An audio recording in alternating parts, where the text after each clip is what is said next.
So former ANC President Thabo Mbeki has lambasted the uMkhonto weSizwe party and his successor, Jacob Zuma, for saying that he's still a member of the ANC but is campaigning for this newly formed MK party. Mbeki was commenting on the DA's letter requesting America and other Western countries to observe elections in South Africa. All these comments he made while speaking to the SABC News. The former president also mentioned that he will campaign for the ANC. On international issues, Mbeki also touched on the situation in Senegal and Haiti. Take a listen. Mr. President, you spoke about the governing party and issues related to the governing party. It's election time. What are the chances in terms of the performance of the governing party in the coming elections? What's your view? What's your assessment? No, I don't know. I don't know if I can answer that question, Sophie. I really don't know. I mean, I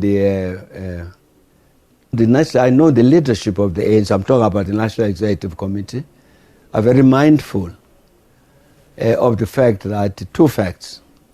One of them, that in terms of the internal researches done by themselves, by the ANC itself, those researches communicate a message about some of the negative feelings of the population towards some of the things that the ANC is doing.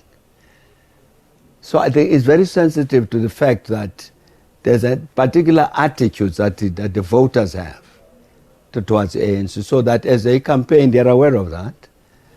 Plus this other reality, was that since 2009, those elections, all elections since then, the numbers of people voting for the ANC have been declining up to 2021, local government elections. I'm saying that leadership is aware of that.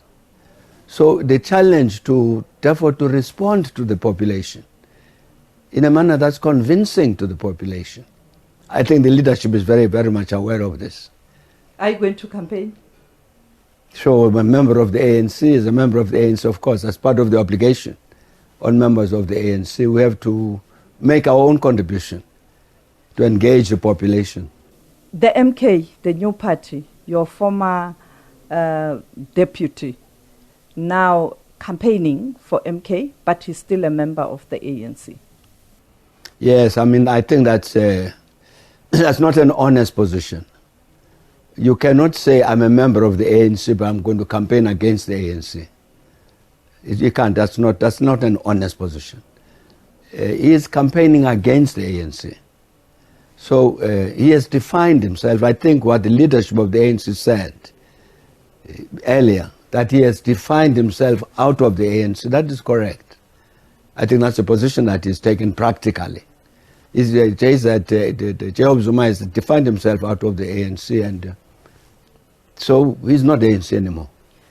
Have you spoken to him as your former fellow comrade, your former deputy, both in the ANC and in the country, to get a sense of why he took this decision?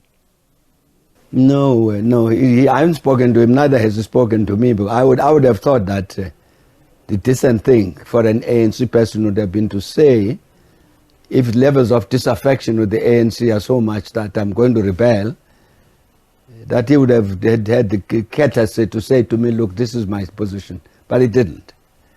So, but I'm saying, as I say, but I think practically he has defined himself out of the ANC. Let's talk about the opposition, the DA.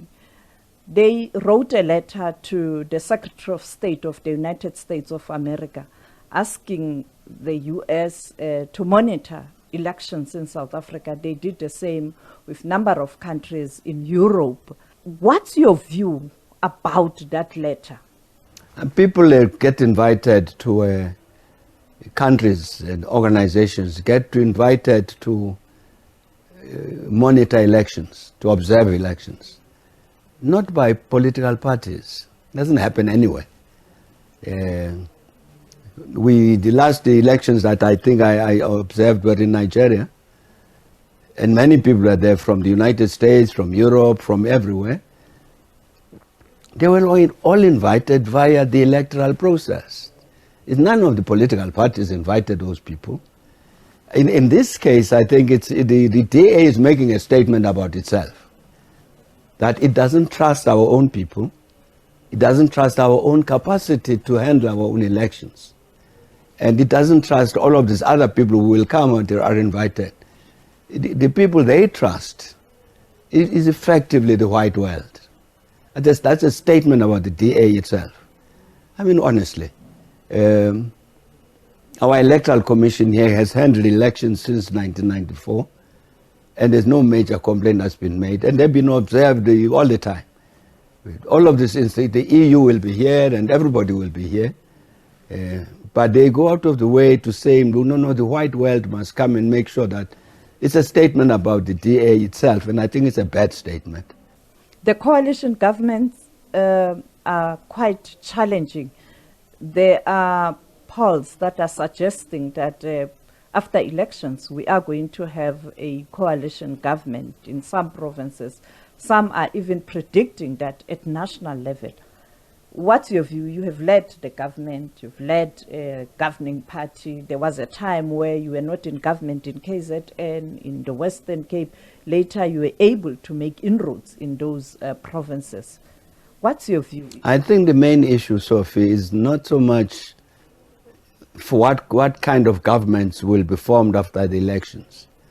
Really, the critical point is the kind of the political establishment in South Africa, all of these various parties and so on. Together, what we want to make of South Africa, whoever is governing.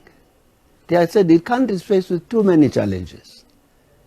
The economy is very depressed, levels of unemployment growing, levels of poverty growing, all of the negative social things that happen.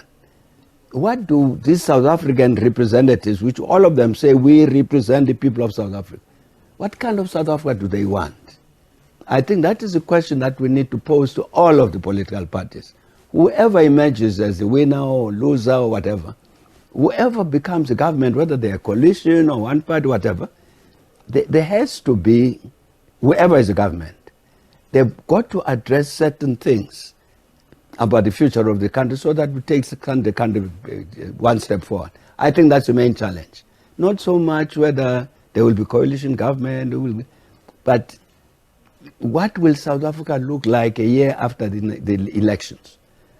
And I think the political parties, whether they form coalitions or whatever, need to be committed to a particular perspective and implement that perspective. Let's turn to international issues as we are about to wrap up.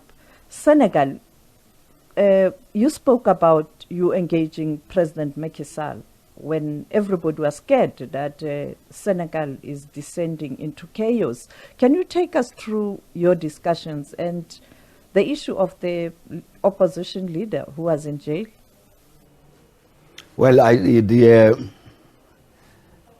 some people in the opposition in Senegal came to see me. They raised this issue that they gave me an account of what was happening last year in Senegal.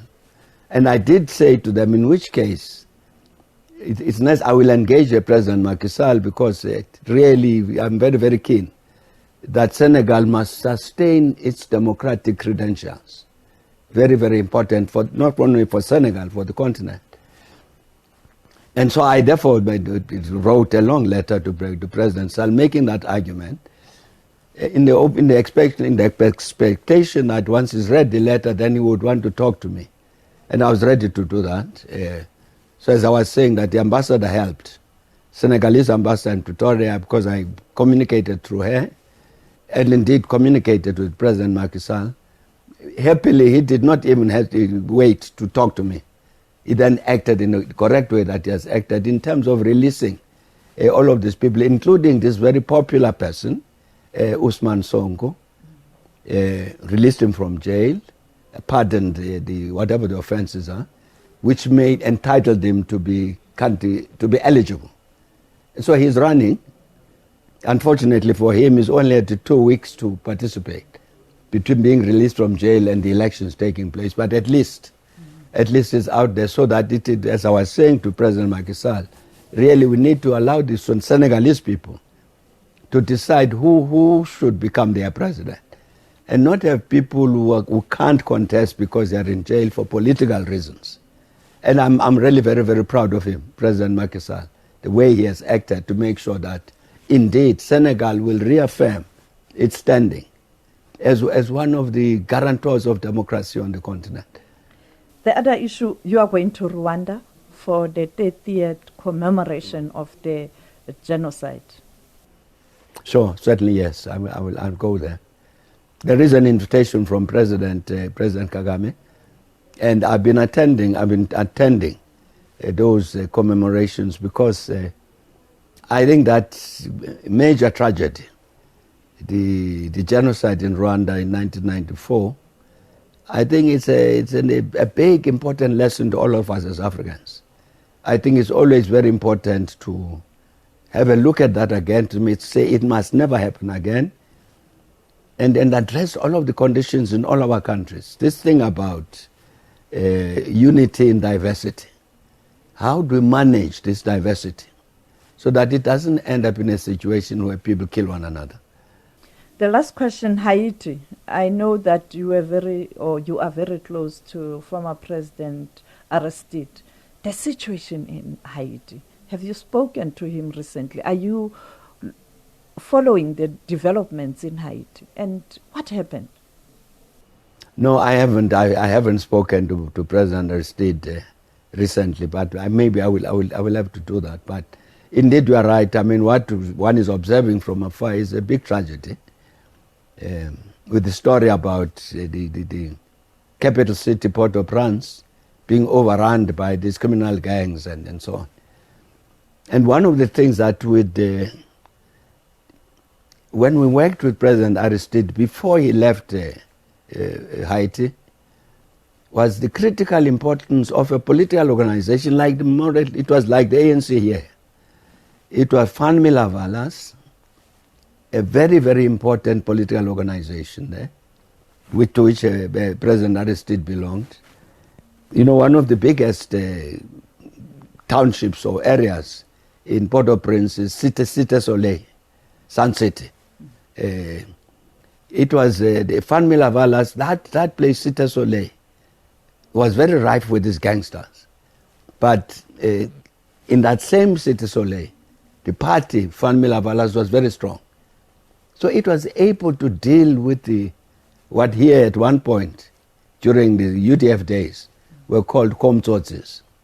You remember the UDF structures here were able to deal with the comtsotzes. Famille Lavalas was able to deal with the comtsotzes in Port-au-Prince, in Cité Soleil.